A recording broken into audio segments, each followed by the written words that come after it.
Hello दोस्तों, जो बच्चे अभी सेमेस्टर 1 का एग्जाम लिखे हैं और सेमेस्टर 2 कॉमर्स के स्टूडेंट है विनोबा यूनिवर्सिटी के, तो आप सेमेस्टर 2 में क्या उनको पढ़ना है ये पता होना चाहिए। तो सेमेस्टर 2 में दो मेजर पेपर पढ़ने हैं। पहला मेजर पेपर जो हम लोगों को पढ़ना है वो MJ2 है, क्योंकि MJ1 आप सेमेस्टर 1 में पढ़ चुके हैं। तो MJ2 है मेजर पेपर 2, ये पहला मेजर पेपर है सेमेस्टर 2 का। देखिए यहाँ लिखा है semester 2 first major paper MJ2 और सेकेंड मेजर पेपर जो है MJ3 है। तो MJ3 का सिलेबस भी हम लोग डाल देंगे यूट्यूब पे और MJ2 का भी। तो MJ2 में आपको पढ़ना है बिजनेस लॉ और MJ3 में पढ़ना है कॉर्पोरेट अकाउंटिंग। तो चलिए हम लोग जानते हैं बिजनेस लॉ में क्या पढ़ना और कितने नंबर का एग्जाम होगा। तो याद रखिएगा टोटल मार्क्स जो है इसका वो 100 होगा। हमेशा याद रखना है कि एक जहाँ 4 क्रेडिट होगा वो 100 नंबर का होगा। 75 नंबर में 3 क्रेडिट होता है, ठीक है, और 25 नंबर में 1 क्रेडिट होता है। याद रखिएगा इस चीज़ को। तो इसका 25 नंबर का इंटरनल एग्जाम होगा और 75 नंबर का एक्सटर्नल एग्जाम होगा। टोटल मिला के कितना नंबर हो गया? 100 नंबर का आपको एग्जाम देना है। 100 मार्क्स का एग्जाम होगा इसमें, ठीक है। अब शुरुआत करते हैं कि ऑब्जेक्टिव ऑफ द स्टडी क्या है, क्यों आखिर सेमेस्टर 2 के स्टूडेंट को बिजनेस लॉ पढ़ने को दिया गया। यूनिवर्सिटी आपको क्या सिखाना चाहता है, क्या बताना चाहता है, ताकि आप समझ सके कि क्यों ये सिलेबस में डाला गया। ऑब्जेक्टिव क्या है यूनिवर्सिटी का। तो चलिए देखिए यहाँ लिखा है the course aim to give the learners a broad understanding about the important aspect of legal environment of business to make them study how various special contracts are brought into force।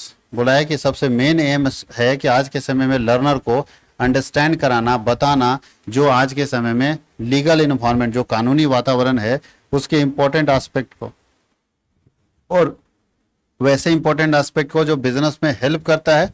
इसमें आपको special contract के बारे में बताना है जो आज के समय में अप्लीकेबल है, and impart knowledge about legal agreements. आपको एग्रीमेंट के बारे में बहुत अच्छे से नॉलेज होना चाहिए, so that they get acquired with the process of establishing legal relationship.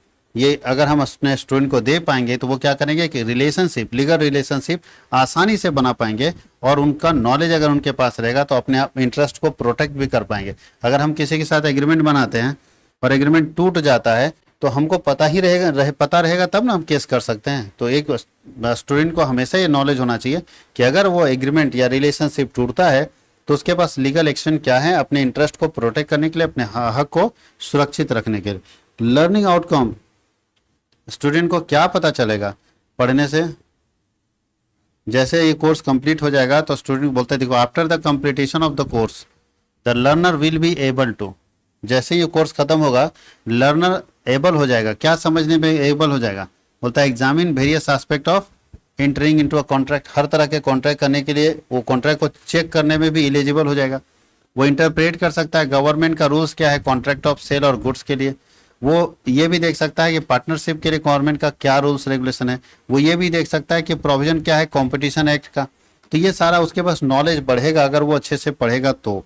बोलता है एक्सप्लेन हो सकता है law governing regulations and management of foreign exchange, FEMA के बारे में जानकारी रख सकता है। तो मतलब है कि ये सिंपल याद रखना है कि एक स्टूडेंट अगर सारा चीज़ पढ़ता है तो उसको स्पेशल लॉ के बारे में परफेक्ट नॉलेज होगा, जिससे उसको आगे किसी तरह का प्रॉब्लम नहीं होगा। कोर्स कंटेंट में अगर हम बात करें तो फर्स्ट यूनिट में आपको पढ़ना है एक स्पेशल लॉ जिसका नाम है इंडियन कॉन्ट्रैक्ट एक्ट 1872। इसके अंदर इतने सारे टॉपिक्स पढ़ने हैं आपको। दूसरा लॉ पढ़ना है सेल ऑफ गुड्स एक्ट 1930। उसके अंदर 3 टॉपिक हमको पढ़ना है। ये सारा चीज़ बस इतना ही पढ़ना है। थर्ड लॉ है इंडियन पार्टनरशिप एक्ट 1932, और एक और कानून है लिमिटेड लायबिलिटी पार्टनरशिप 2008। दोनों के बारे में पढ़ना है, LLP के बारे में पढ़ना है और पार्टनरशिप के बारे में पढ़ना है, और उसके अंदर ये सारा कंटेंट पढ़ना है। तो कंटेंट तो हम लोग डिस्कस करेंगे ही, अभी मेजर हेड को देख लेते हैं। आगे हम लोगों को पढ़ना है फोर्थ यूनिट में नेगोशिएबल इंस्ट्रूमेंट एक्ट। इसमें चेक के बारे में, बिल के बारे में, प्रोमिशन नोट के बारे में पढ़ना है। नेगोशिएशन क्या होता है, क्रॉसिंग ऑफ चेक क्या होता है, बाउंसिंग ऑफ चेक क्या होता है, इंडोर्समेंट क्या होता है, ये आपको पढ़ना है। होल्डर कौन होता है, होल्डर इन ड्यू कोर्स कौन होता है, privilege of holder in due course क्या होता है, एक करके हमको पढ़ना है। उसके बाद हम लोगों को लास्ट यूनिट में पढ़ना है FEMA, foreign exchange management act 1999 में आया था। ये पहले आता था फेरा,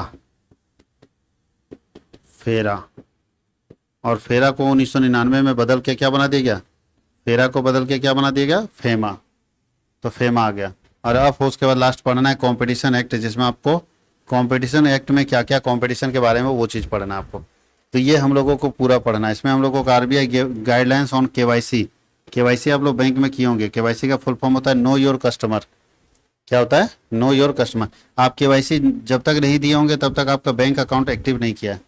केवाईसी नहीं देंगे लॉक कर देगा बैंक अकाउंट। तो केवाईसी हम लोग का आरबीआई का गाइडलाइन क्या था, कैसे केवाईसी हर लोगों से करवा लिया, उसके लॉ के बारे में हम लोग पढ़ेंगे कि केवाईसी का क्या लॉ है। तो ये है आपका बिजनेस लॉ, और ये भी एक इम्पोर्टेंट मतलब पूरा कानून है। इसमें क्या है, अगर आपको सही चीज पता है तो आप लिख पाओगे, और अपने मन से ऐसे क्या बना के लिख दोगे। आपको अगर नहीं पता है किसी लॉ के बारे में तो आप अपनी मर्जी से कुछ लिख ही नहीं सकते। अगर लिखोगे तो आप कानून बदल दोगे। टीचर बोलेगा ना कि भाई आपको अता पता है नहीं और लिख दिए और कानून बदल दिए, कानून में कुछ और बात है और आप कुछ और बात लिख दे रहे हैं। तो लॉ बिना ज्ञान का आप नहीं लिख सकते, इसलिए बिना नॉलेज का लॉ लिख ही नहीं सकते अपने आंसर शीट में।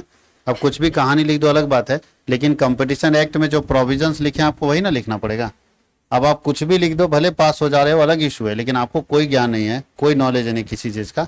तो इतने सारे लॉ का एक नॉलेज एक स्टूडेंट को होना चाहिए, ताकि वो फ्यूचर में अपने बिजनेस को चलाए या कहीं काम करे, उसको किसी तरह की परेशानी नहीं होगी। तो हम लोग इसका भी क्लास स्टार्ट करेंगे दोनों। और इसमें भी बुक आपके पास कौन सा रहेगा,